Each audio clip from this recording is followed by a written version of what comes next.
Warning. The following podcast is utter nonsense and may cause agoraphobia, kleptomania, insomnia, and oppositional defiance disorder. We are required by law to provide you with this disclaimer for hazardous materials.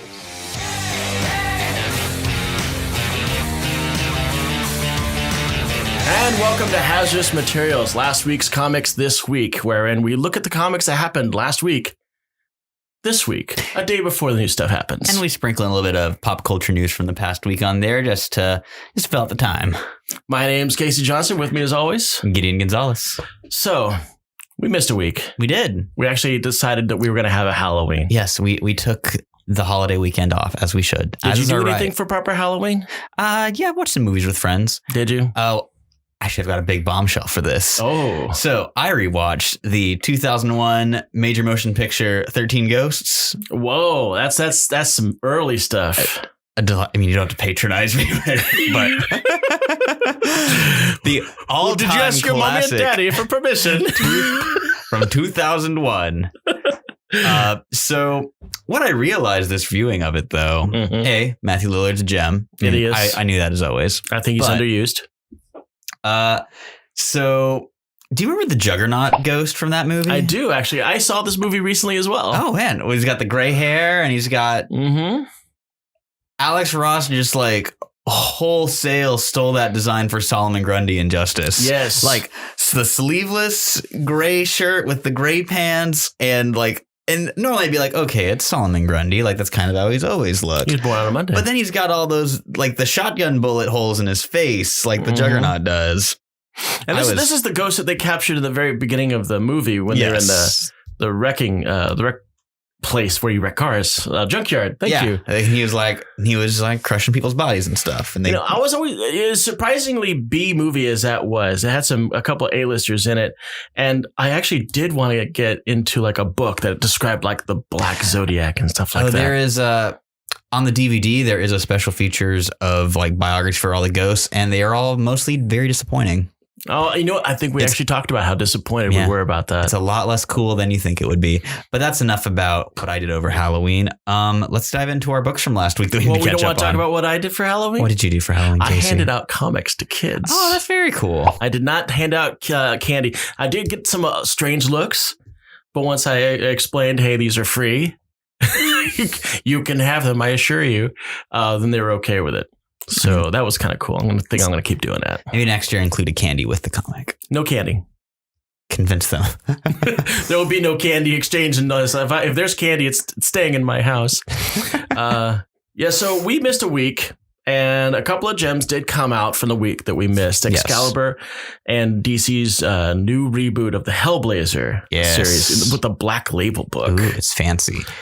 First, I think we're going to dig into Excalibur. What are your thoughts on Excalibur? I really dug it. I'm not a huge Excalibur fan. Like, I like what I've read. It's one of those books that I'm like, I should pick up the Epic collections and read through all of it. But yeah, I really like the direction they're taking Betsy in. Janie Braddock's back. That's a pretty big deal. That was a bold move. Yeah. Reality warping mutant. Yeah. The minute he came out, I was like, is that safe? More importantly from that scene is Goldballs' new identity. Egg. That's going to last. I'm glad they recognize it's a bad nickname in universe. Just right out the bat. I just really hope that at some point he goes up to someone with one of his shiny dodgeball eggs and goes, may I offer you an egg in this trying time? It is a vast departure from his time as a roommate of Miles Morales. He was a bit more jovial. Oh, yes. I mean, now he's partially responsible for the resurrection of the mutant race. So he's extremely zen about the whole thing. Yeah, he's an adult now. He's new age. He's serious. He's very serious. He's transitioned from a hippie to crystalline godchild type. I think that's what the transition. Fabergé godchild. Exactly. But the kind of main plot thrust of the book is Betsy accepting her new position as Captain Britain, which rules. Her costume's awesome. I really love the fact they even snuck a little X in there. Yeah, it's a really good looking outfit. It really is. And B, that Morgan Le Fay is not happy with these little Krakoan portals popping up. No, she referred to mutants as witch children. Yeah, as witch breed, I think. Witch breed, that's what it was, yes. She is less than pleased with the potential magic applications of the Krakoan portals. So this deserves a little bit of exposition in the fact that Betsy Braddock is no longer Psylocke. Yes. And doesn't even like to be called it anymore because she got her old, very English, very white girl body back. With cool purple hair. Yeah, which and we'll talk about what happened to the old body here in a bit. But she decided to go back to Braddock Manor to hook up. I wouldn't say hook up. That's probably the wrong term. Hang out with her brother, her twin brother, who she hasn't had a whole lot of time with. But he gets sucked into some crazy outer world stuff with Morgana Le Fay and, for all intents and purposes, loses the mantle of Captain Britain. Mm-hmm. So Betsy Braddock has to step up and do her bit. And now she's the new Captain Britain. With her new team of Jubilee, Gambit, Rogue, I was going to save him for last, but I was going to mention Richter and Trinary first. I don't think Trinary was ever advertised as being in the book, but I'm really glad to see her. I think she's a really cool character. Trinary got a couple of scenes, but Richter was nowhere to be found. Yeah, we'll see Richter in a few. Yeah. Like in that one cover where he's being lovingly caressed by A.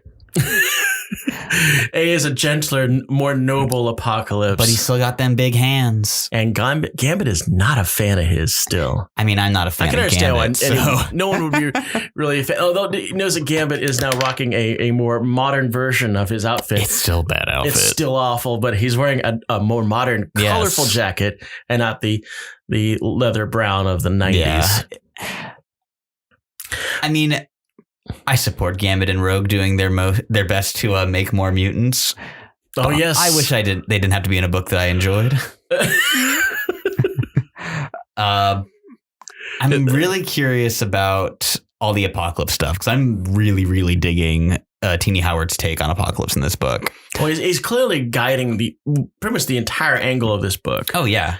Yeah, I mean, he's like, okay, well, I want to do this and this. Maybe you should help me do this. Perhaps you should do this. Touch by the portal. way, Go into the portal. Now, what is happening with Rogue? That is my doing. And yeah, Apocalypse Fetch me an egg. He's not diabolical, but he's definitely pushing things to an agenda. He's got an angle he's working, and I'm curious to see where they go with it. Mm-hmm. So I guess we should also explain what happened to Psylocke. Yeah. Psylocke is now inhabited by her original persona, which was a hand assassin by the name of Quanon. Yes. Who we don't really have a lot of information as far as what kind of personality she's rocking, because she hasn't really been around since she was Revenge. Yeah. Back in the 90s. Revenge. Even then, it still felt like she was Betsy Braddock. Yeah. But now we have Quanon's in her boom body. I'm really brand new Psylocke. I'm really excited about Fallen Angels next week. Like that was the one Dawn of X title that I was most curious about. Yeah, that's got Quanon, X-23, Kid Cable, and I think one or two other characters. That's the only ones I can really remember. Yeah, they're the only ones on the cover to #1. So. I have a couple of questions, but I think I'm going to wait until New Mutants comes up a little bit later on here. But I think let's dive into something a lot of people have been excited about, and that's the complete reboot of Hellblazer. Yes. John Constantine's book. I loved it. It's by Cy Spencer and Marcio Takara. And I love Cy Spencer from his Legion run, not the Legion of Superheroes, which we'll talk about later. Mm-hmm. Legion, the son of Charles Xavier. He did this really fun, weird, trippy series that was absolutely phenomenal. And he brings some of that wry British invasion mentality to Hellblazer. And my God, it's really, really refreshing to have a Constantine that actually feels like John Constantine and not like Wizard Han Solo. And it was completely self-aware of what was going on. Oh, yeah. You know, it's basically him transitioning completely out of the DC universe and all the Zampow wow of Zatanna and Dr. Fate and all those other big, major, flashy magic users, and then going straight back into the grit of the Hellblazer books. I died when I saw them directly quote his appearance from Doomsday Clock. Yeah. If he ain't suits the power ring yet. Yeah, it's like, well, I saw some crazy woman in fishnets turning demons into goblins, and they're pleasuring themselves over a VW bug, which they've encased. What kind of crazy magic nonsense have I walked into? But it did give them a chance to showcase, or at least kind of doomsay Rip. Was it Rip? I want to say the Magic Kid. What's his name again? Tim Hunter. Tim Hunter. Rip Hunter is the Time Master. Yeah, see, I keep messing those up. And I'm saying Rip. That doesn't sound right. So yeah, Tim Hunter's the Magic Kid, which is basically DC's Harry Potter. Predates Harry Potter, actually. But still looks like him. Yeah. Neil Gaiman has often been like, that's funny that took off. That's awfully curious. So he showcases the fact that Tim Hunter grows up to be this big, maniacal, world-ending magic bad guy. Which is a plot point from the original books of magic. Like that's why all the DC heroes are like, let's guide this Tim Hunter kid to not turn into a monster. I kind of figured that we were going to get a nice clean slate when he tossed away his best buddy. Chaz, right into the hell of it just to distract them. Which, like, Chaz has been living on borrowed time since Hellblazer #1. So I honestly was kind of glad that he got whacked. He just seems so offhand about it. Yeah, but I mean, that's totally John Constantine, though. Like, it's not a Constantine story unless he's screwing someone horrifically over. And frankly, Chaz has had it too good for too long. He seemed a little too bubbly for that book. So we go into the nitty grit, and we're dealing with, the extreme Hellblazer noir. And we're reintroduced to a Chaz who's aware of what just happened to him in this previous universe. Now, here's my question, because I barely followed Hellblazer back in the day. And this book felt like the book that was waiting for John to come back since the last issue of Hellblazer. Am I right to assume this? The last issue of Hellblazer, so it got a little, I'm going to say a little wonky near the end, because it was still really good. But John was aging in real time through it. So he's like in his late 50s, early 60s by the end of the run. So this isn't exactly just picking up where Hellblazer 300 left off, but it's kind of like, in general, like, you can squint at it and make it make sense. Chaz and the demons are all talking about the fact they've been waiting for John for years. Yeah. I think it's intended kind of to just pick up where it left off, just with a little bit of, because he even mentioned tip of the hat. I mean, a lot of the book, it's him just saying, don't worry about continuity, which is my ideal method of continuity. Don't worry about it. It's no biggie. I want to pick up on this just because I'm completely addicted to the Black Label format. I want to have a box filled with Black Label stuff, just including Superman Year One. Not Superman Year One. There will be no Superman Year One in this collection, sir.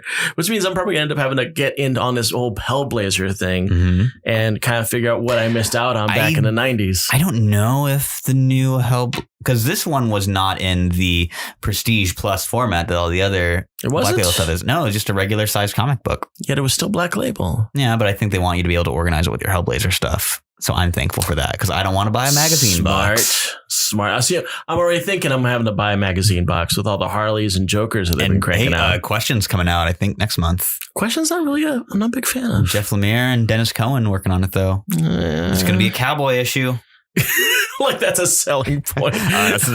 Cowboy issues are always a selling point, sir. Because you know who shows up in cowboy issues of DC books? What? Jonah Hex. Oh, God, that's right. You're not allowed to go back to the Wild West and not see Jonah Hex. Yeah, I haven't actually read Jonah Hex ever since he was a Black Lantern. Oh, yeah. I mean, he didn't do that much sense. I mean, there was just his pre-New 52 series wrapped up, and then he had his New 52 book, and I think he's just been kind of gone. Oh, he's in Batman Universe right now. Wait. Didn't the guy the from Goonies and Deadpool 2 and Thanos, Josh Brolin, yes. Wasn't he Jonah Hex? Unfortunately, yes. We don't talk about it.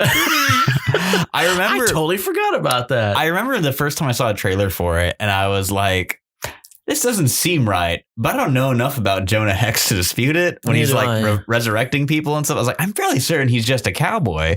And then a couple of years later, after I read more Jonah Hex stuff, I finally saw it, and I was like, oh, wow, this is awful. Why does Jonah Hex have superpowers? I guess because it's a comic book, and it was during the time when, if you're going to have a comic book movie, I guess it's got to be empowered. You can't just have it about a disfigured cowboy with a weird cheek. It came out in 2010. Yeah. The Dark Knight had come out already. Yeah, they made Iron Man had come out. They made hero clicks of that movie, and it went nowhere. I'm sure you can still find them in quarter bins across the country. I'm pretty sure you can. I don't need a Jonah Hex in my collection, though. But getting back to old Johnny C. The kind of big plot thrust of it is he is being stalked by a future version of himself who, could be the original. That could be the original Hellblazer 300 John Constantine. Now I'm thinking about it. But he's soulless. Yeah. But maybe at some point the original Vertigo Constantine sold his soul after we saw him in the pages of. Is he? When I saw the character come in, I could swear it's like, okay, maybe that's just Lucifer, because the way he kind of shows up. Yeah. Wanting. And we all know that in Keanu Reeves' Constantine, Lucifer wanted Constantine's soul.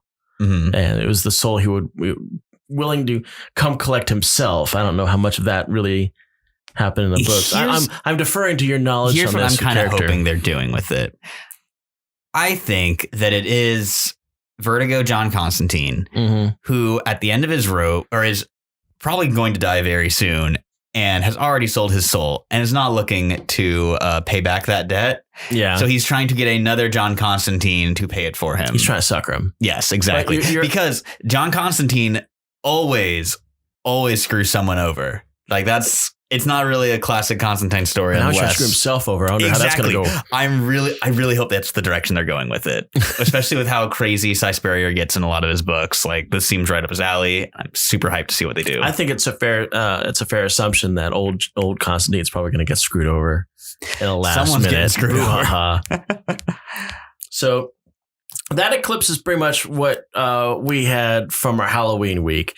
Those are the two highlights of that. Now we're going to kind of go into more of a fresher batch. Yes. A fresher batch, starting off with this weird book that you have just now introduced me to, called Dragonfly and Dragonflyman. Yes. But the hook on this sounds hilarious. So it is a prequel spinoff to my favorite ongoing comic, The Wrong Earth, where the premise of that book is that two superheroes, they're two alternate universe versions of the same character, Dragonfly. So you've got Dragonflyman, who is the goofy Silver Age Adam West style Batman character. All right. And you have Dragonfly, who is the grim, gritty Frank Miller Dark Knight. Batfleck. Yeah. Okay. Who kills criminals, keeps them in cages, and has a dead sidekick and is super serious and fights the police. I already love this just from the description. And Wrong Earth sees those two heroes swap universes. So you have the grim and gritty Avenger trying to get by in a Technicolor world where there are insane, elaborate death traps, and you have to work through a equally convoluted, silly system of the president of the bank having like a shared office with the police commissioner. Of course, that's the way it is, Yeah, naturally. And you've got people wearing like sashes with their name on it. He does kill a supervillain early on in The Wrong Earth. Okay. Because he's like, I'm trying to investigate how to get back home. They're like, but Dragonfly Man, you have to go. The Quizzler is like holding the bank hostage. So he just shows up and like kills the guy and then goes back to work. Quizzler. Okay. While Dragonfly Man is, I was really worried is going to be like, oh, he's so naive and useless. But no, he is a hyper-competent Silver Age superhero who has things like anti-bullet vitamins. Because that's what he ate just before he showed up. Exactly. And can escape death in any way, shape, or form as long as you don't see a body. It's great. I mean, that's exaggerating. It's not really a superpower, but it's just, there are a lot of times you're like, I'm actually how did just he get out of seeing this? it for the first time because I actually didn't read this comic. Yeah. I've just been going by your straight explanation. I haven't even seen what these guys look like. So Dragonfly Man. So this is a prequel series. It's before they swap universes. Here we have a picture of Dragonfly Man. Yes. Okay. And his adventure involves boxing a kangaroo, while Dragonfly, who we have here, yes, his adventure involves an animal-born virus that turns people into serial killers. Of course. These books are delightful. It's from Ahoy Comics, who also publish Second Coming, which I also pretty regularly call my favorite ongoing comic. And it's by Tom. This is by Tom Payer and Peter Krause. The main Wrong Earth book is by Tom Payer and Jamal Eigel. Where have I heard Peter Krause's name before? I know he did a lot of stuff in the 90s. Oh, no. Irredeemable. He drew Irredeemable. Okay. Yeah. That's where I'm getting that from. Yes. And it turns out he can draw fun, campy stuff as well as serious Dark Avengers. Man, Irredeemable really screwed with me. Real good book. It was. I need to finish it. I've read the first volume of Irredeemable and Incorruptible, and I need to get around to knocking out all of it. Yeah, I read the last of Irredeemable, and well, I'm not gonna ruin it for you. Also, a fun subversion of superhero stuff in those books. Yeah, absolutely.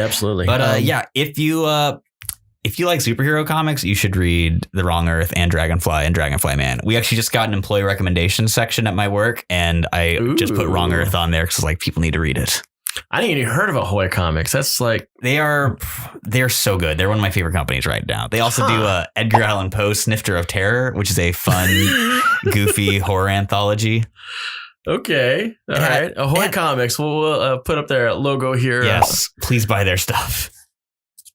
So with that in mind, we're going to follow up on one of our ongoing coverages. Yes. Because Immortal Hulk. We're not allowed to not cover Immortal Hulk every week it comes out. We're always going to be doing Immortal Hulk. Now, this is where we're going to have a little disagreement because I came into this series wanting a certain thing, and that is I want Immortal Hulk. I want to be horrified. I want horrible, nasty things to happen. None of that happened with this issue. It's a breather issue. It's a breather issue where our good friend Dr. Banner is telling the world that he's now going to fight humanity because humanity is apparently a curse. Because humanity can't be trusted to take care of the earth. Yeah, and this is obviously a foreshadowing on what's obviously going to become what he became when he became Galacta Hulk. Hulkticus? Hungry boy. Yes. And at times, there were, when he's explaining things to Amadeus Cho, he gets a little green, little David Banner in there. It's like, oh shit, we're gonna see Hulk now. It's good. Oh, there's no Hulk. There's no Hulk in this book, but it's so good. I loved Banner's manifesto. I love all the seeds we're getting planted, like the Hulk children and the new Newsboy Legion, not Newsboy Legion. I can't remember what they were called. But it was the group that Rick Jones formed at Avengers #1. Oh, that radio, that ham radio group? Yeah. I can't remember what they're called. Is it the All-Stars or something like that? The All-Star Junior something All-Stars? like that. Like the Junior Brigade or something? Yeah, the Junior Brigade. Something like that. They all had like wrist radios and stuff. They're bringing back a version of that where they're wearing like store-bought Hulk masks. And it's... it looks great. So that's what that was all about. Yeah.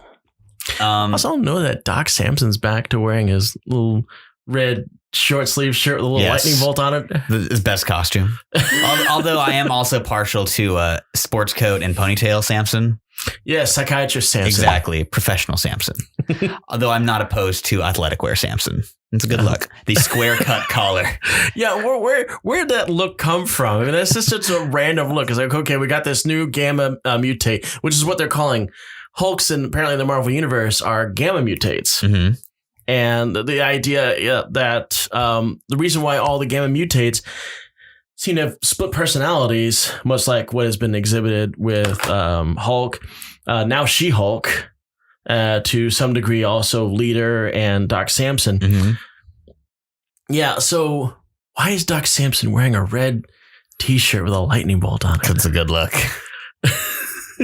It looks cool as hell. They also mentioned the fact that there's a possibility that they all might actually be immortal as well. Yeah, I mean, Samson's come back. Yeah, but Thunderbolt Ross hasn't yet. That's such a big. I'm still mad we didn't get payoff like we were promised in Absolute Carnage. Well, we weren't promised it. They heavily implied it was going to be an Absolute Carnage. Right. But I'm sure Ewing has something really big saved up for Red Hulk. And I'm very excited to see what it is. I loved Red Hulk. Me too. I loved She-Hulk. I hated the initial Red Hulk stuff where it was just Red Hulk beats up everyone. When it became like a Red Hulk solo book and Machine Man was like keeping him in check, I really loved seeing Ross as a hero. I thought that was really interesting. He had that gigantic revolver that was big enough for his Hulk hand to hold. It was great. That's serious. My biggest problem with Red Hulk was that he stayed wearing torn pants. I thought being like a military man, General Ross would have some pants props. He'd have like big old fatigues. How that look cool as hell. And how did his mustache disappear? I know, that drives me nuts. It really does. And then they finally made a Red Hulk with a mustache, but it wasn't General Ross. It wasn't? No. Who was Al it? Ewing was told he couldn't use Ross because they had plans for him during USA Avengers. That was General Maverick, who I don't think has shown up outside of things written by Al Ewing. Who I wonder why he hasn't shown up in Immortal Hulk. I actually haven't read. I think think his last appearance was Avengers No Surrender, which was a story that introduced Immortal Hulk. So if I I haven't read that book, so he might have gotten killed. If I wasn't going to use a general Thunderbolt Ross, I would go back to his fallback guy, which is Major Talbot. Yeah. Okay. I will bet money that General Talbot is going to come back in Immortal Hulk as a werewolf, because of how much Hulk loves the Universal monsters and takes inspiration from them. That we had a guy whose last name is Talbot running around and never turned into a werewolf is shocking. Missed opportunity. Look how updated my version of it is. My version is still Major Talbot because he flew the War Machine, not the War Machine you're thinking of. He had the War Wagon. Yeah. He flew the War Wagon, which is a total 70s. And he was Betty's fiance. Yeah. Right? Yeah. Oh, Talbot. And he showed up in Marvel Television, became at the MCU's Graviton. Oh my God! Really? Yes, he did in Agents of S.H.I.E.L.D. Wow! He spent his entire costume life and everything. He spent his entire career being a professional red herring. I'm glad he finally got some superpowers. Yeah, well, I mean, he was in Agents of S.H.I.E.L.D. for quite some time. I know I'm spoiling it for you people that haven't seen Agents of S.H.I.E.L.D., but this is like a couple of years ago. You've had plenty of time. But yeah, he's like a support character. Then he's a bad guy. Then he's a support character. Then he goes batshit insane and becomes Graviton. That's and pretty he puts fun. on the Graviton outfit. And then he takes over the Kree that are trying to subvert the human race. I think I saw the bit where he's like, I'm going to go punch Thanos. And then we never see him again. Yeah, the one time they've mentioned Thanos and all of it is Graviton's going, I'm going to go take care of that. Like, you do that. And he never gets to. That would have been cool if he had just shown up in the middle of the fight. I'm here. The hell is this guy? I'm Major Talbot, Graviton. And before we move on from Hulk, though, I do want to say I'm so excited to see Hulk throw down with Dario Agger, CEO of Roxxon Industries, a.k.a. the Minotaur. I had no idea this guy existed. Yeah, he's been a villain in Jason Aaron's Thor run since God of Thunder. So back in, I think he's introduced in 2013. So I knew that Roxxon was a supervillain factory. And when you got rid of Justin Hammer, you had to have somebody else. You had Roxxon, which is so not the Marvel universe of Exxon in any sort of imagination. No. But Roxxon has been creaking out the supervillains with the Thunder for the past 30 years. Oh, yeah. And now their current CEO is literally a Minotaur. A flat out Minotaur. And the Hulk is going to wrestle him on Wall Street, and it's going to rule. Oh, God. So, yeah. The more I think about it, the more absurd it got, because they brought the fact that he has a labyrinth. I was like, come on. Oh my God. The guy fights Thor, so he's pretty tough. Yeah. I just want to see Hulk just tear off one of those horns or something, do something real gross. Oh God, it's going to get so disgusting. Oh yeah, it's going to be awesome. Well, with the introduction of our poor Minotaur, we're going to take a quick break and we'll be right back.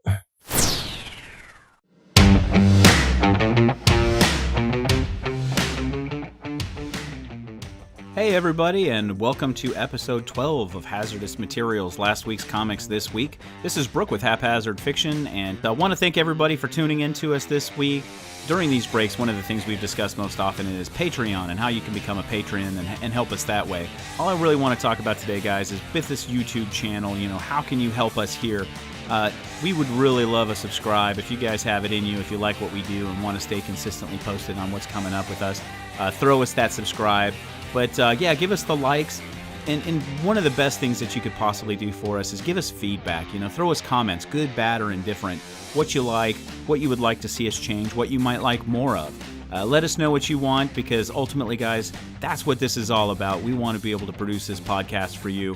But ultimately, we do appreciate you guys tuning in to us this week. So for now, I'll take you back to Casey and Gideon with Hazardous Materials.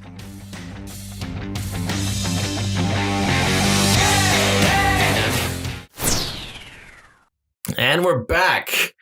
Now, transition over to a DC title that I did not get a chance to read. Which was a foolish mistake because it ruled. Green Lantern Blackstars by Grant Morrison and Zermanico. So you may remember at the end of Green Lantern number 12. I do. The controller, Mu, had created the Miracle Machine, which lets you recreate the universe minus one thing. So, using Hal Jordan's great will, he erased the Green Lanterns from existence. Yay. No, that's not yay. So, for the 3 months that Liam Sharp needs to get ahead on the main Green Lantern books. Oh, is that what's going on here? Exactly. Yeah. This is a 3-issue miniseries. Yes. So for the next 3 months, in placement of the Green Lantern title, we have Blackstars, starring Hal Jordan, aka Blackstar Parallax. Blackstar Parallax. And his partner, Beelzebeth, which is a great name. She is the vampire queen of what I can only describe as Scooby-Doo Planet. Gotta read this now. It's so good. Beelzebeth is amazing. They basically, the whole issue is them doing Green Lantern stuff, but it's Blackstars, so they're way more intense, and they beat the shit out of and subjugate Mongol. Oh, wow, really? They have a bunch of Blackstars preparing this giant ceremony for Controller Mu, which involves stealing the oceans from planets and stealing a sun to put into position so they can have this nice, like, homecoming ceremony for him on this weird planet. That does not sound good. Yeah, these are not virtuous heroes. There's a shot of Kilowog with a big old construct bubble full of like a planet's water supply. Okay, so Dark Stars can do constructs like the rings. Yeah. Okay. There's the opening sequence involves the guys from Eastmalt, like Atrocitus' boys. Oh yeah, the Reds one. Yeah. Amazing creepy demon versions. Oh, we got to show an image. I know we said we would cut back on images this episode, but good Lord. Our poor editor is actually not in the studio with us today, so we're having to cut down on our image use. But we're going to still do it so our producer can do double duty. Some delightfully not safe for work demons. I was like, ooh, is this an intestine Am I demon. getting some Hellraiser stuff in my Green Lantern? Yeah, a little Clive Barker. This is a universe that's kind of already kind of screwed up in Clive Barker-ish. I'm very excited to see where it goes next. Grant described number 2 as featuring the cruelest version of Superman he's ever written. And Grant Morrison is like probably my all-time favorite Superman writer. So seeing him write bad Superman will be interesting. Isn't he also writing Legion? No. Legion is being done by Brian Michael Bendis. I always get the two screwed up. And good segue into it. You like that? Yeah, by Brian Michael Bendis and Ryan Sook, who I have not seen do interiors in quite some time. But I'm not familiar with him. I'm trying to think of something just off the top of my head that he did, but I'm blanking. But he's got this really good, like, kind of Brian Hitch-esque style, but a bit more cartoony. Oh, okay. Very shiny colors usually. And here, I know the thing I know him most from. He did Seven Soldiers of Zatanna. Oh, yeah. I read that one. Fool. Seven Soldiers is amazing and everyone should read it. I totally skipped out on that. But this did showcase my boy Wildfire. Yes, he's in the opening with Starboy and Ultra Boy. His costumes are so pretty. Yeah, they look real nice. I really like these. But there's a heist with Mordred the Mystic, classic Legion, old school wizard bad guy, and the heist item in question is Aquaman's trident. You know what? When I was hearing heist, I was thinking, watch it be like the Emerald Eye or something like that. No, they really went old school. Yeah. Okay. Which they hope to help bring back Earth's oceans because Earth's pretty screwed. Oh, okay. They live on New Earth, which is like a big satellite ring thing around what the remains of the planet Earth. Right. And this gives Superboy a chance to do a little bit of name dropping. Exactly. I enjoyed John being like, yeah, that's Aquaman's trident. I've seen it a bunch of times. He's like best friends with my dad. And someone off screen says, I thought Batman was your dad's best friend. And he goes, actually, my dad's best friend is my mom. To the ews and ahs of the Legionnaires. It's a very cute little bit. I think it's really smart the fact that the Superboy that they're using is in fact not Clark. Yeah, I'm kind of of two minds. I wish they hadn't have aged up John Kent. I really liked him being a little kid. I thought it was really fun. But hey, he's got a new showcase. He's got to do Legion duty. See, since they're not doing Clark, they don't have to do the whole prequel problem that they always had back in the 80s and even before that when they were using old school Superboy, because you couldn't really ever endanger the character, kill the character, change the character any way because it's going to be Superman. Yeah. And Superman is the status quo that Superboy is. Or you just do the post-crisis version where you just take a red marker and pretend that all the old appearances of Superboys are just Mon-El. Oh, is that what they did? Yeah, I thought they were separating them into Superman and Superboy Prime. No, I think the classic post-crisis, like one of the 0 hour things of making things work, was like, yeah, all those old, the way you justify the old Legion stories was just say, that was Mon-El. That was not actually Clark. That's horse crap. Hey, what works? I think because there's another character like that for Golden Age stories where they're like, yeah, if you saw Superman with the Justice Society, that was actually this other guy. Who's this other guy? I don't remember his name. Not really. I mean, there was never any really like solo stories for him. It was just like, pretend this is who this Superman is. Yeah, that was weird. Back in pre-crisis, I don't know if you're aware of this, but they killed off Batman on Earth 2 in the 70s. Yeah. I thought that was a bold choice. Yeah. He grew old and he died.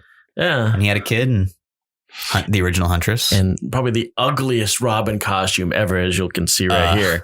Take a look at this 3-color monstrosity. It's a work of art. It's not that big old Thomas Wayne Batman little mask. Oh my God. Masquerade ball mask. Man, those tights and those boots. Yeah, look at that thing. That thing is that's a Technicolor bomb. From the team that brought you the Star-Spangled Kid.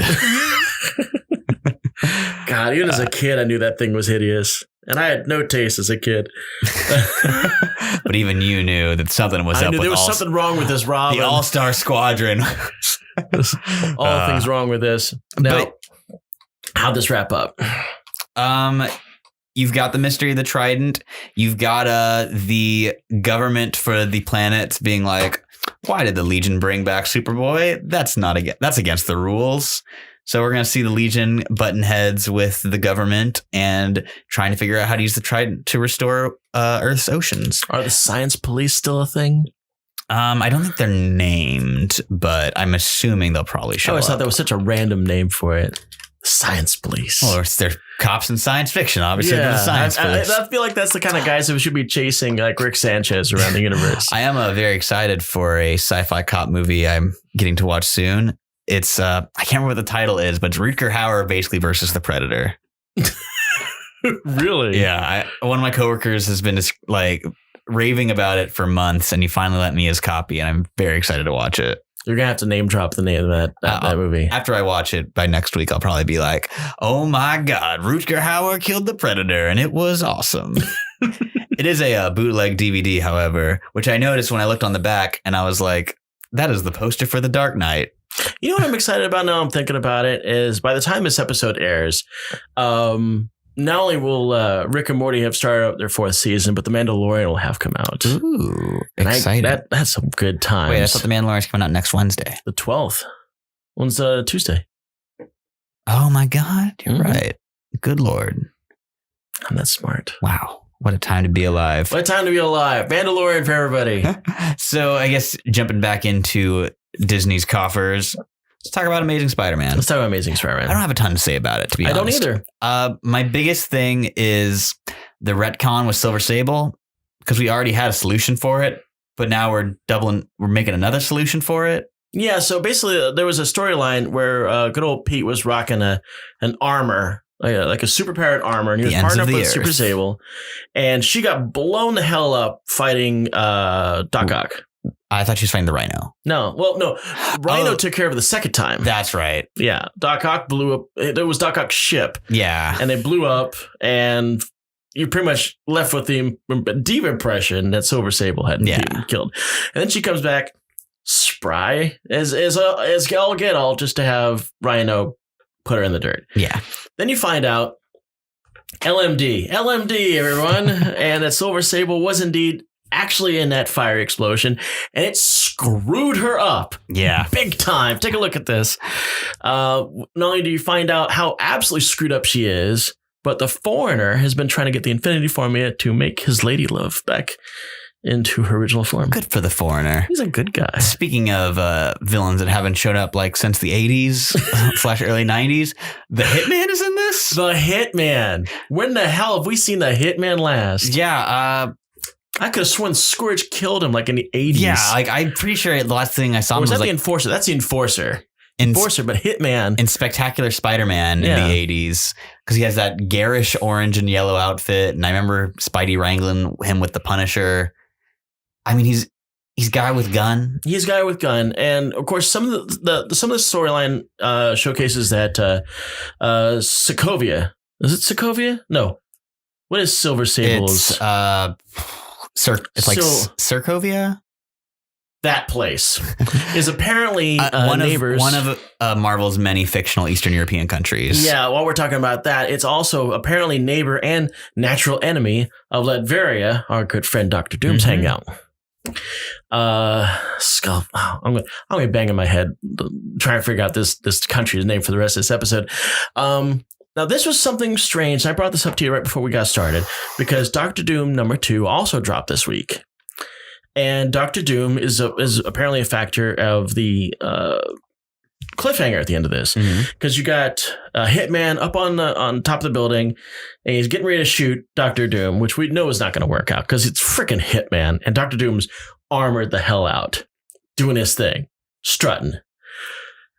We go to Dr. Doom. At the very end of Dr. Doom, we have a Hitman having already shot Dr. Doom, who's wearing completely different clothes, and the guy that shot him is not Hitman, but it's Taskmaster.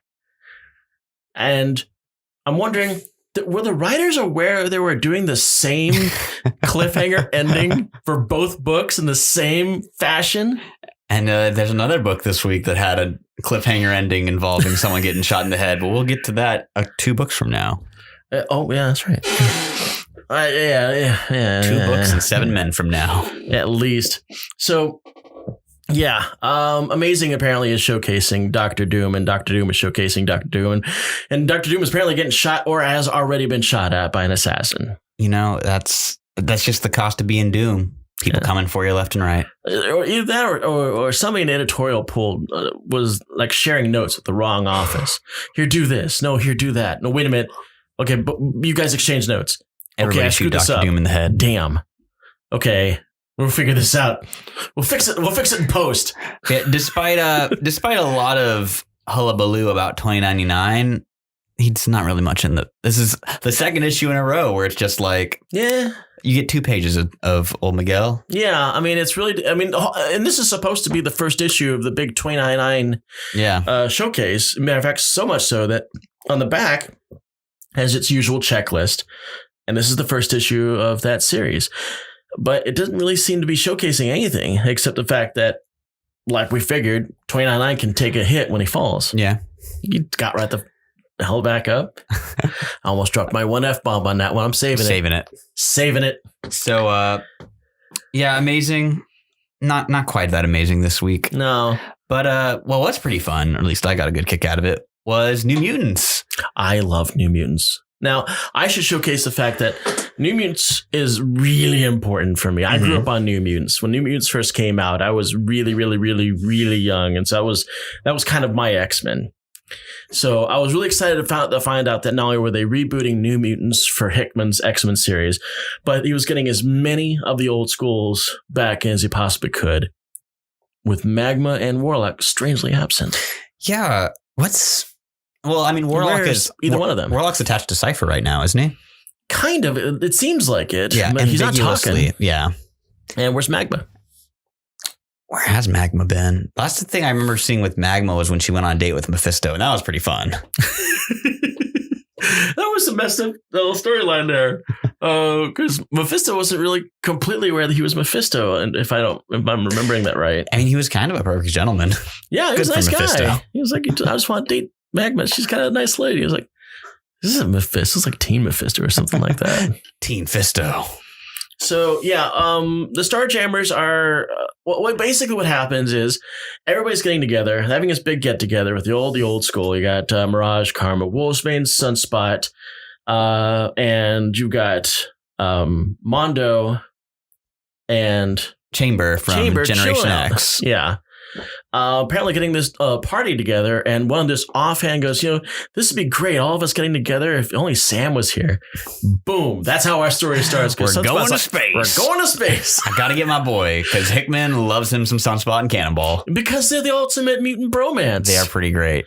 I mean, they're almost as good as Beast and Wonder Man. Remember that time they won AIM in a game of poker? Yes. That was what I was going to talk about, too, is the fact that they did fix Sunspot. Mm-hmm. Yeah, he's actually brown in this. He's actually a Brazilian dark-skinned boy. Yep. And he's not with the stripe in his hair and shooting blasts all over the place. I mean, we're talking, this is the good Sunspot. The pre-XForce Sunspot, the best Sunspot. I'm excited about this. Yeah, it was a really solid first issue. Starjammers being space pirates. I know you weren't super crazy about that, but I wasn't crazy. Okay, I love Starjammers. I do. Mm-hmm. I love Hephzibah. I love Chod. I love Rasa. I thought it was a little. The proper pronunciation is Chode. Chode. Oh, that's right. It's got a little Chode. I don't know. Was it Chode? Chode. I don't know if Claremont was aware of the implications of the name Chode when he named it.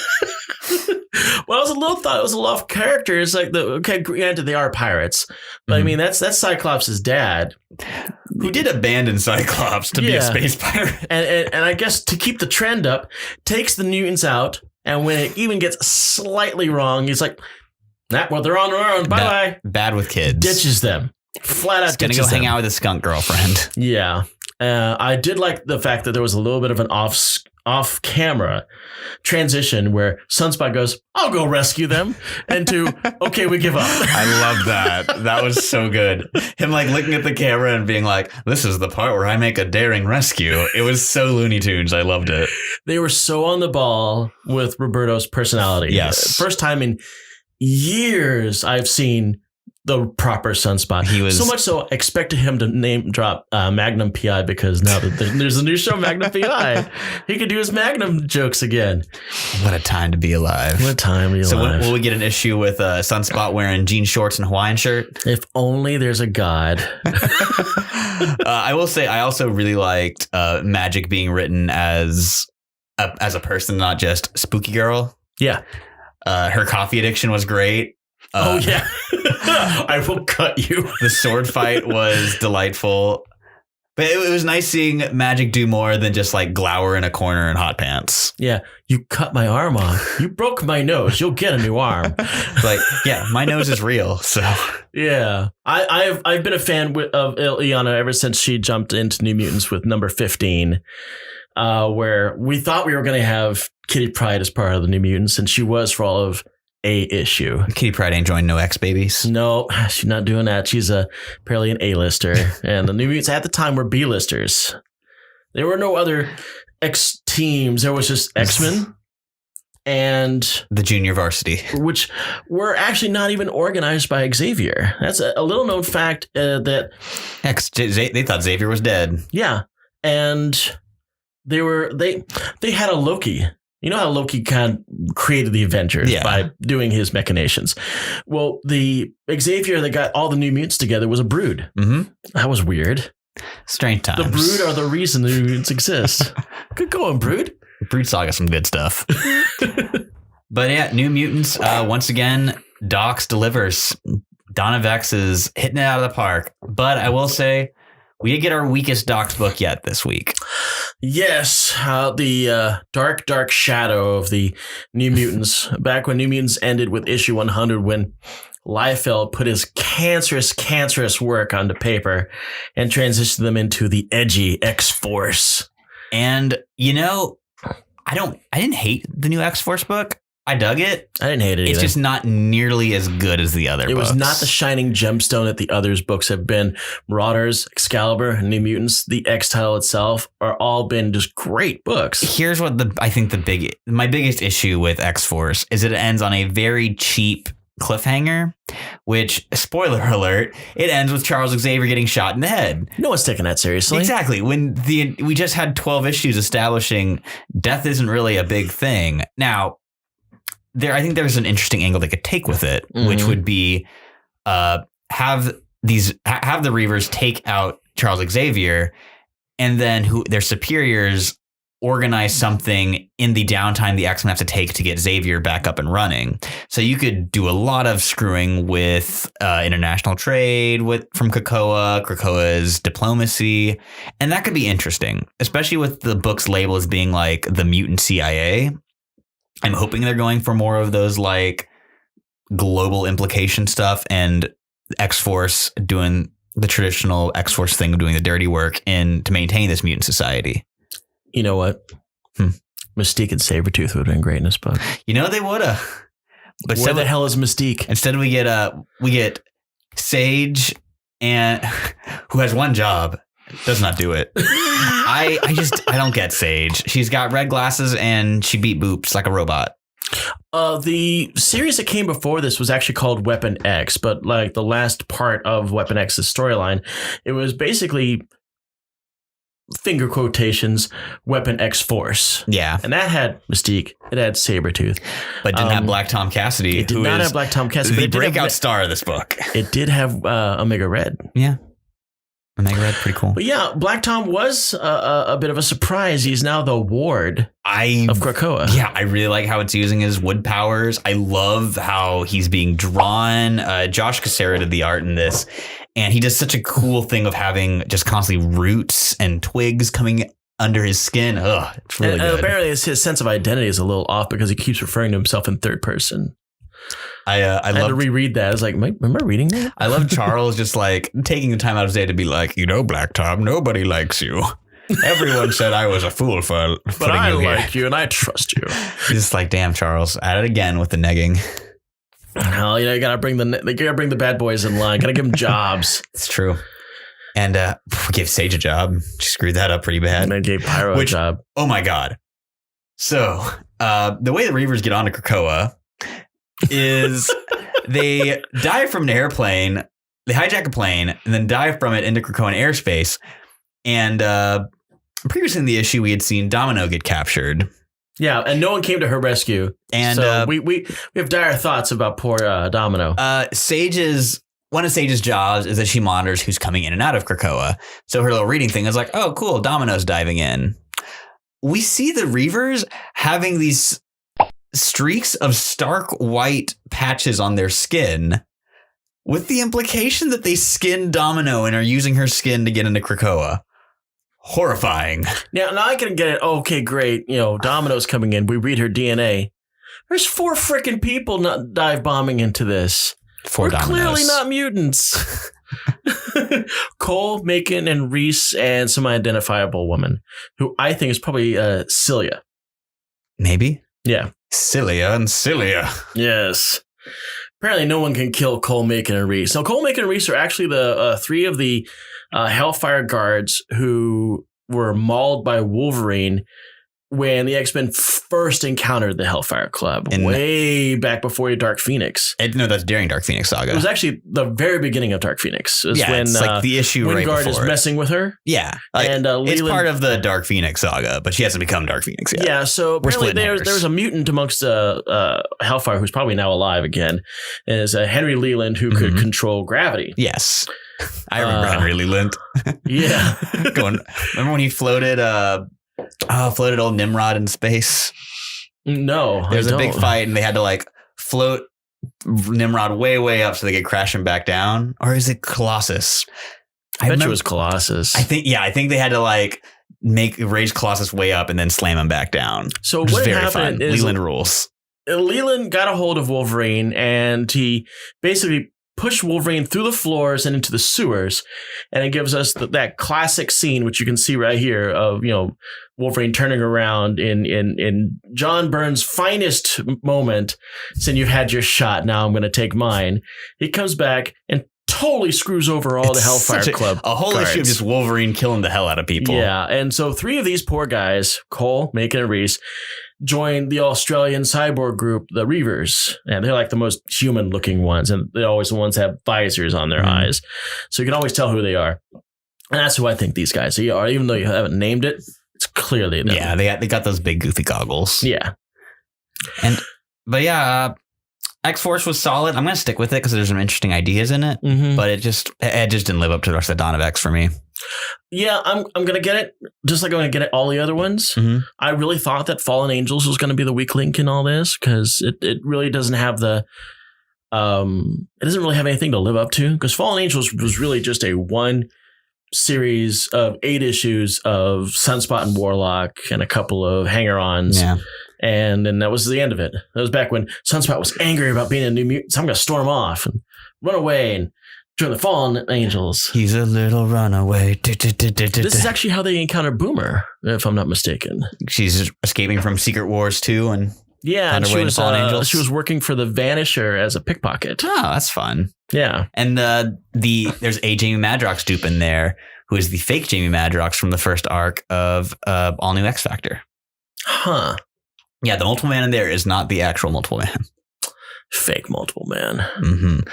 But everyone thinks he's real because he was just in Fallen Angels. Yeah, but I am looking forward to Fallen Angels next week because I want to see what kind of personality our new Psylocke is now going to have now that it's Quanon. I'm very curious about that book. And I love Brian Hill as a writer. He does really good stuff with intense character pieces. And between Quanon, X-23, and Kid K, we've got some pretty intense characters. Yeah, so we're looking forward to that. Now, when we get back, we're going to take a look at some media news. We're going to take a little look at the Thunderbolts rumor that's going around.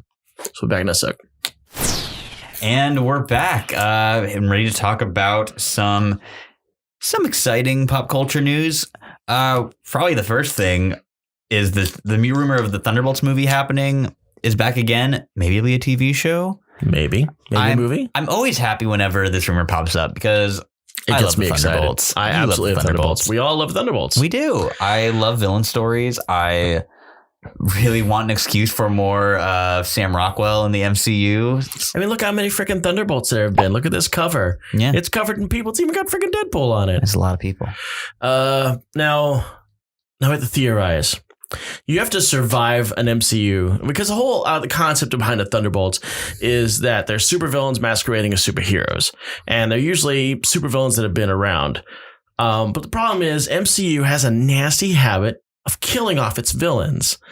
So we're kind of like having to deal with whatever we've got. And we even have to deal with some people that weren't really villains to begin with, like Ghost. If this Thunderbolt movie is going to work, it's going to have Ghost in it. It's just the way it is. Ghost, the male version of Ghost, doesn't really matter, male, female, was part of the Thunderbolts in their third team. So I think she's a sure-in. Taskmaster, coming off the Black Widow movie, if he survives, he's a sure-in for this. What do you got going in on this? I'm kind of pie in the sky dream. I'd like Abomination to come back finally. That would be nice if Tim Roth could come back. He's already said he would if he ever got invited. Although my number one hope is that we get Sam Rockwell back as Justin Hammer. Justin Hammer. He was definitely a scene eater. So good. I rewatched Iron Man 2 pretty recently, and I don't care what anyone says. This is my favorite Iron Man movie. It's got so much good. It's the most comic booky Iron Man movie. It's got War Machine, who I love. Brody is the true Iron Man in my house. You've got shades of Demon in a Bottle. They weren't allowed to go whole hog with it. No. Which is a shame. Did you ever see the deleted opening sequence where it's the movie's supposed to open with Tony puking into a toilet before diving out of the plane in the armor to go land at the Stark Expo? No, I know they did have to reshoot that. Yeah. Because the original had Pepper Potts tossing the helmet out, and he dove off after it. Yeah, it's part of that sequence. Which, way better. Like that a lot more. Now, what we're getting to talking about here is a classic story from the 80s called Demon in a Bottle. This is basically where Tony Stark's alcoholism comes to a head. Basically, he's been drinking himself into oblivion quite some time, and he has a photo op opportunity with this mythical country's senator, prime minister, a leader of some sort. And this photo op was basically going to, Iron Man's going to stand out like this and basically have his hands around the people that he's with. And he has the leader here, and I think Bethany Cabe. Bethany, the redhead he was dating at the time.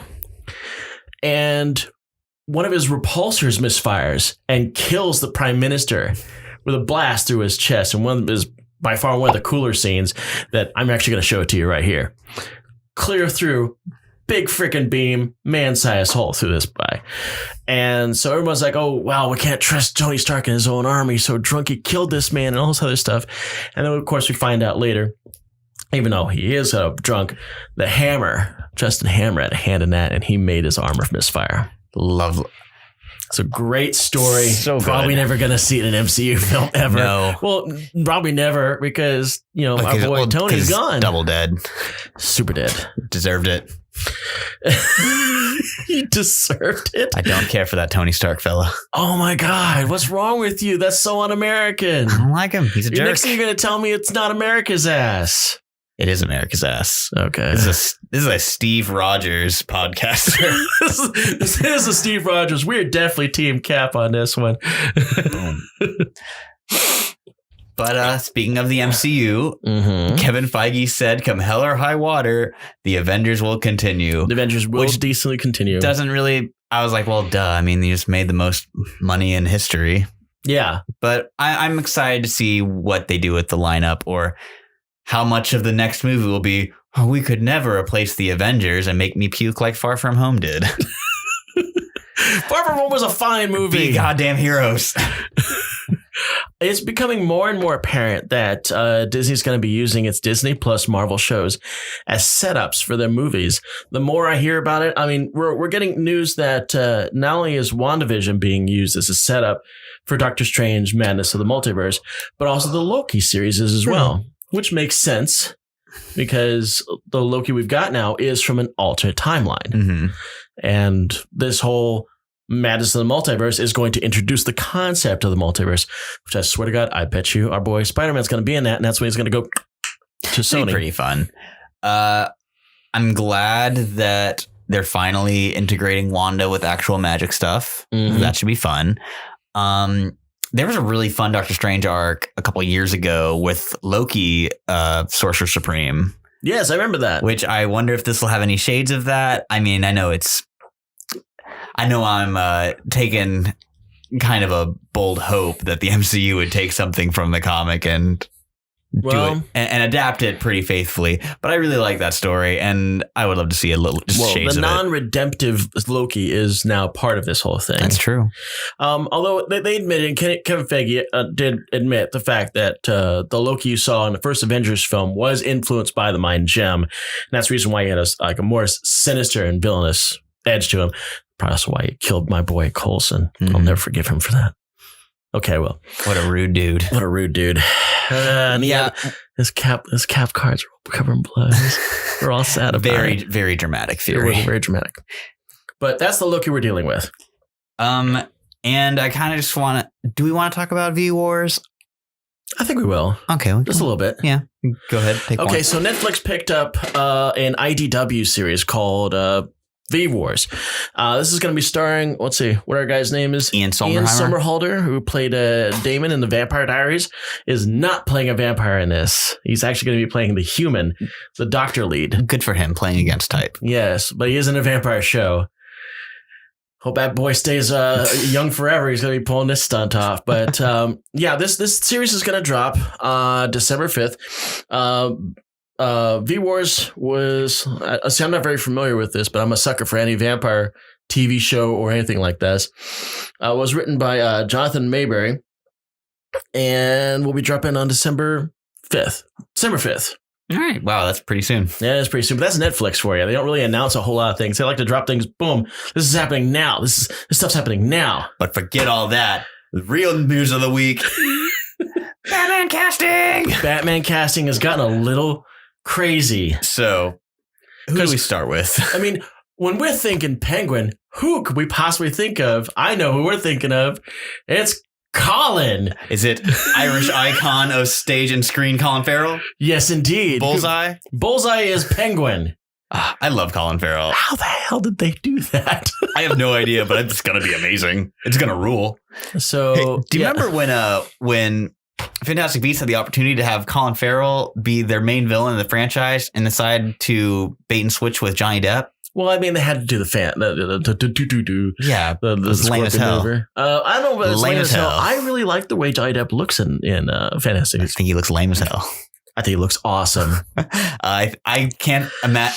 I was so disappointed when it was like, oh, so Colin Farrell's not going to be more in these movies? Cool. Don't got to go see him. I liked his haircut. Yeah, he looked really cool. He had really cool hair. I was super disappointed. I'm going to get his haircut. Do it. I'm going to get rid of all this crap. I'm going to go Very for Colin Farrell. But yeah, it's not the first time we haven't had a more rotund Oswald Cobblepot. We had, although I did say a couple years ago, I'm tired of sexy penguins. But damn it, can't say no to Colin Farrell. Love that boy. Do you think he'll ever be able to live up to the shadow cast by Burgess Meredith? I mean, who can? Unless he's out there running for mayor on the platform of a fish in every pot. Yes. The still my all-time favorite penguin quote is from His Honor the Penguin. When you look in the newspapers, where do you see me? In the company of the police, the Batman, and the company of criminals. Yep, because that's how our boy Oswald rolls. A whole episode about how so good. Sorry. So far on this casting, we got Robert Pattinson playing Bruce Wayne. Yes. And who do we got for Catwoman? Zoe Kravitz. Yep. We got our boy Colin rocking this, and was it? I've forgotten the gentleman's name who's playing Riddler. Paul Dano. I keep thinking Paul Mano. It's like, that's not a man's name. The fusion of Christian Bale and Michael Cera, Paul Dano. Yes, that's quite true. That's a good call. And another announcement from and Jeffrey Wright as Commissioner Gordon.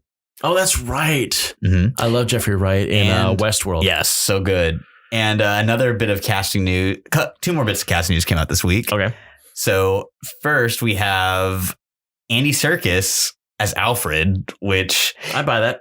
I was thinking, I could see him as the Penguin, but then I was like, I can dig it. Like, it's one of those castings. That's the thing I liked about this movie's casting. A lot of it is ones I would never think of, but then I'm like, yeah, that really works. Yeah, Serkis he's a Brit, right? He's a Brit. He's kind of getting up in there. He's got a bit of the black and gray hair. Yeah. He can pull off Alfred. Got a lot of hair for Alfred. He does. Yeah, he does have an impressive mane. Yeah, I think he can do a cool job with it. I think it's going to be a good film. And, me too. But this might be the most exciting. No, Colin Farrell as the Penguin is the one I was most jazzed about. But this was pretty cool too. Matthew McConaughey as Harvey Dent. No, yeah. All right. Who is all right. He's all right. Because his left side is scarred. I don't know if it could really top Dark Knight. Aaron Eckhart? Yeah, because damn, that was the best effects I've ever seen on someone's face. Here's my one wish for McConaughey's Two-Face. I want him, like any good Southern lawyer, to have a nice set of suspenders that he can that rest his laurels on. And yes, they will be two-toned. So you have like a black suspender and a white suspender. Yes. All I want. They can do anything else with this design. That's my one caveat. I'm not one of them big city slicker type lawyers, but I know what justice is. Remember when Bender was a lawyer on Futurama? No. He had Southern lawyer suspenders. And he did the lean. Because that's how you get law done. And that is when I knew the Batman will be the greatest comic book movie ever made in the history of mankind. They have a lot of people in this film. It is a stacked cast. It is getting a little crowded. I'm trying to figure out what kind of storyline you could possibly get in there. I'm assuming it's going to be like a Hush or Long Halloween's Jeff Loeb just going through everybody. You think they're just going to go in just running? No origin story, no anything? God, I hope so. Go. I mean, they could do like what they would do with Spider-Man. I guess they were kind of done killing Uncle Ben's. There's only the world can only have so many Uncle Ben deaths. We're legally obligated to have the Wayne deaths in every single DC movie, though. Haven't seen Joker yet, but I heard they bite it in that one. Oh, speaking of which, I finally saw Joker. What did you think of it? Yeah, I liked it. I did like it, and they managed to kill off the Waynes. Yeah. I was for style. Glad that I wasn't lied to on the internet. Yeah. It's so funny that the Waynes, I'm spoiling Joker for you. If you haven't seen it by now, sorry. Yeah, the Waynes die. Yeah, the Waynes, they do die. But they died during a Joker-inspired riot. I thought that was pretty cool. No joke. I really thought that Joker himself was going to do it because of the major grudge he had against Wayne. I was like, oh, that's what's going to happen. He actually hunts him down and kills him because of he did him wrong. But nope, Some random stuff. Guy found them in the alleyway. Bam. They even managed to get the whole broken pearls and everything. Oh my God, really? Yep. When will we learn that nice pearls aren't just on a string like that? There's knots between the pearls. Not in the DC universe. That's all true. Pearls must fly everywhere. Martha's thrifty. She was like, I don't need the nicest pearls you got. I don't need You don't the keep ones. $1 billion by spending $1 million on pearls. You know? I just want the cheapest pearls you could possibly get for my dramatic death. Exactly. What? Nothing. Well, I think that's about wrap it up for this week. That wraps it up, and I'm going to do a little hint towards. I know we talked about doing a Hero Clicks episode, and we're still going to do that eventually once I get my opponent his proper time. But I have constructed my team. I just want to showcase that. I'm going to go with the Planetary. Now, if you haven't heard of Planetary, this is like Warren Ellis did Planetary. Yes, with John Cassidy for Wildstorm while it was kind of an imprint of DC. And I've got my little 4-person team, which I'm going to show you pictures of because there's no way you're going to be able to see these. We got Ambrose Chase, drummer, Elijah Snow, and Jaquita Wagner. Less than 350 points. I'm hedging my bets. I think I'm going to be able to beat my boy Steve on this. Do it. And I'm really excited to see how this works out. Elijah Snow's busted as hell, so he you really better be. is. If you know anything about Hero Clicks, Elijah Snow does map-wide horrific crap to people. So I did use this against a shield team, and I managed to beat all their butts. Shield, though, they're designed to get taken out. They were. I was really excited to do it anyway. It made me feel cool. But I did get a new piece to add to that, and this is Ambrose Chase, the 4th member of Planetary. So I'm really excited about it. The 4th man. So once again, as always, we are a fledgling podcast, and if you can support us in any way you can, which can include Patreon for them sweet monthly dollary dues a month, the good old like and subscribe, which if you're a cheap guy like me is usually the best way. And we're on Instagram now. So all the images that you saw in this particular episode will be featured on our Instagram account if you want to get a closer inspection on what we're talking about here. Hey, if you really want to do us a favor, write us a nice review on iTunes or wherever else you listen to podcasts, because that really does help the algorithm grease the wheels and get us up there. Indeed. Well, thanks for coming. Yeah, see you guys next week.